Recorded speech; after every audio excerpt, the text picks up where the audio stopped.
আসসালামু আলাইকুম। কেমন আছেন সবাই? আশা করি সবাই ভালো আছেন। আজকে একটা নতুন ভিডিও নিয়ে আপনাদের মাঝে আমি হাজির হয়ে গেলাম। এইটা আমি আমার জীবনের ১ম বানাচ্ছি। আমি ভিডিও দেখছিলাম ফেসবুকে যে সবাই সাবান বানাচ্ছে। তো আমিও এখান থেকে একটু বানানোর চেষ্টা করছি। ৫০০ গ্রামের মতো নিয়ে নিলাম।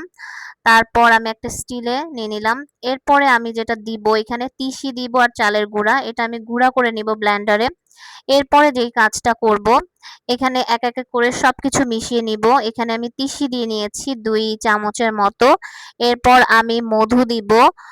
চাইলে আপনারা ১ চামচ দিতে পারেন, ২ চামচ দিতে পারেন ইচ্ছা মতো। এখানে আমি অ্যালোভেরা জেলটা দিয়ে নিচ্ছি ১ চামচের মতো। তারপর দিয়ে নিব ভিটামিন ই ক্যাপসুলটা। এরপর সুন্দর করে এটাকে মিক্সড করে আমি মোল্ডে ঢেলে নিব।